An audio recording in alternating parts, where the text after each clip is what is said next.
une fille qui a même pas encore 2 ans, qui est encore petite, donc elle va pas connaître sa mère. Et moi aussi, ma femme, je ne vais pas pouvoir vivre avec elle. C'est-à-dire, tout revient à zéro dans ma vie.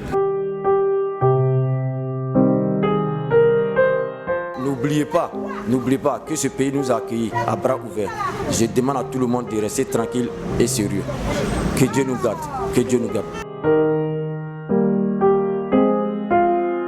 Merci également à Chouf TV qui, depuis cette tragédie, nous soutient à travers des reportages, tout ça.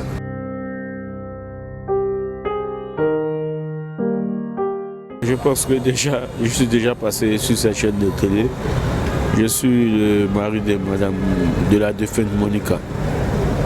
Aujourd'hui, nous sommes à la levée de corps, c'est-à-dire la mise en bielle, puisque le corps doit rentrer sur la Côte d'Ivoire pour faire l'inhumation. Donc le corps part d'ici le samedi à 1h du matin. Donc on va dire merci aux personnes qui sont venues nous soutenir et aussi aux personnes qui ont voulu venir n'ont pas pu venir. Merci également à Chouf TV qui, depuis cette tragédie, nous soutient à travers des reportages, tout ça. Il faut dire que durant cette affaire aussi, moi aussi je dis merci aux autorités marocaines aussi qui se sont réveillées dans cette affaire parce qu'on a eu, je veux dire merci également à toutes les institutions de droits de l'homme au Maroc qui nous ont vraiment soutenus pour que le corps puisse aller à Abidjan, et également à l'ambassade de Côte d'Ivoire au travers de monsieur l'ambassadeur et de monsieur le consul Komara qui nous ont vraiment soutenus. Ils se sont mis à la tâche pour qu'on puisse vraiment arriver à avoir vraiment gain de cause. Aujourd'hui, l'assassin il a été arrêté, il est dans la main de la justice et toutes les mesures qui sont en train d'être prises pour que la justice soit faite, pour que la personne qui a commis cet acte puisse payer. Nous, on va rester raison gardée. Donc moi je n'incite pas les gens à la bagarre ou à faire quoi que ce soit. On incite les gens à rester calmes puisque la douleur elle est vraiment grande et c'est un temps vraiment de réflexion. Donc je dis merci aussi pour ça. Mais écoutez, c'est pas facile d'être au travail quand on vous appelle et vous dit que votre femme elle est décédée. C'est un coup vraiment très dur. Mais Inch'Allah, on essaie de gérer avec parce que c'est pas facile parce qu'on a une fille qui a même pas encore 2 ans, qui est encore petite, donc elle va pas connaître sa mère. Et moi aussi, ma femme, je vais pas pouvoir vivre avec elle. C'est-à-dire, tout revient à zéro dans ma vie. C'est vraiment trop difficile pour moi de gérer ça, mais je pense qu'avec le temps, ça va passer. Mais écoutez, c'est une personne qui, on va dire, a une bonne vie. C'est pas une femme qui a une mauvaise vie qui t'a dit, c'est-à-dire qui cherche les hommes ou je sais pas quoi. Mais c'est une personne qui allait à son école et après l'école, elle avait une vie de prière et une vie de famille. C'est pas une fille qui fréquentait les boîtes de nuit, mais je sais pas quoi. En tout cas, on avait une vie de famille. Moi, je vais au travail, elle va à son école puisqu'elle a fait une formation pour devenir professeur de cuisine. Et par la suite devenir professeur de décoration intérieure. Et j'ai été à son école, on m'a dit qu'elle fait partie des personnes qui étaient majeures de sa promotion. Donc c'était une élève qui est exemplaire et vraiment elle avait vraiment envie de pouvoir travailler même ici au Maroc. Mais malheureusement les choses sont allées au drame. Ben écoutez, ma fille elle est là. C'est une fille, c'est pas un petit garçon, c'est une petite fille. Ben écoutez, je pense que avec le temps, après la mort, vous savez, même si elle est petite, il y a une habitude qu'elle avait avec sa mère. Elle n'arrive pas à voir sa mère, mais elle ne peut pas poser des questions. Donc du coup, je suis la personne vers laquelle elle vient le plus.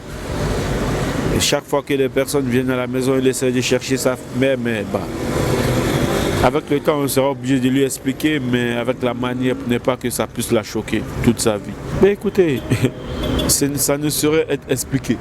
On ne peut pas expliquer. On ne peut pas expliquer une personne qui vit avec sa femme et sa fille et qu'un drame de ce genre se passe. On ne peut pas expliquer, c'est inexplicable.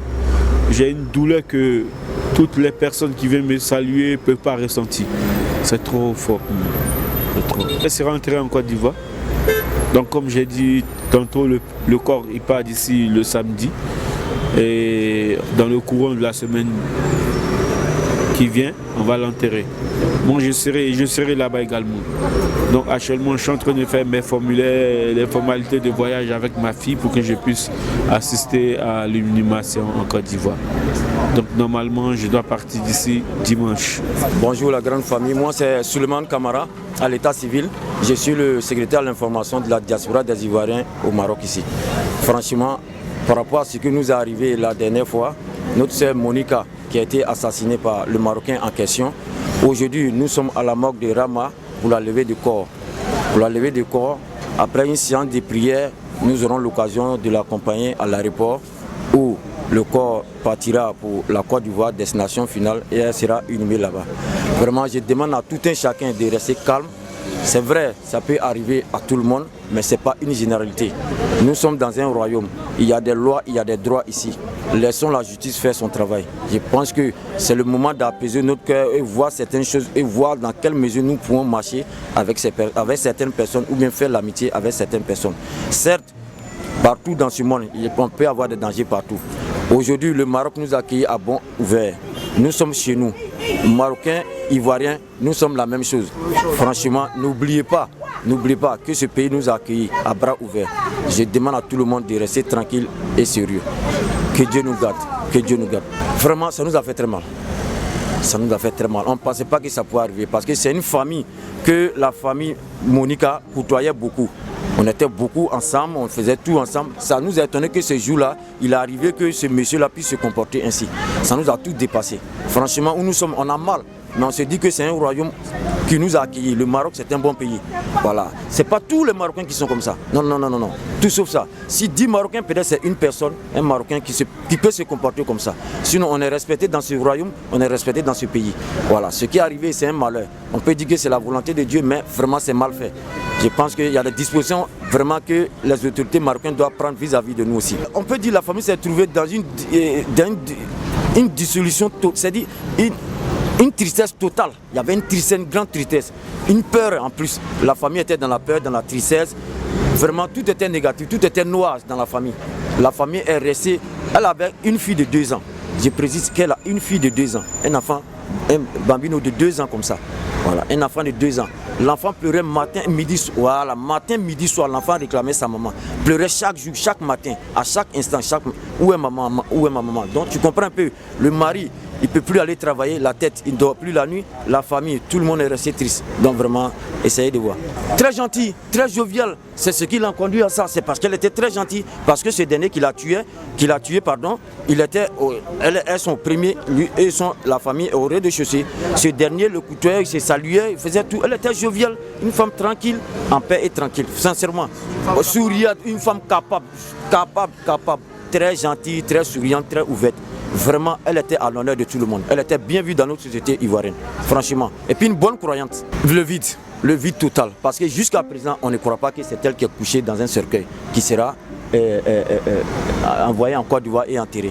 Vraiment, ça nous dépasse, franchement dit. On est dépassé par l'émotion. Elle a laissé un grand vide dans la famille avec ses amis. Elle sera enterrée. Il va avoir le transfert du corps dans la nuit de vendredi à samedi. Le corps va arriver. Elle sera enterrée dimanche, Inch'Allah, au pays.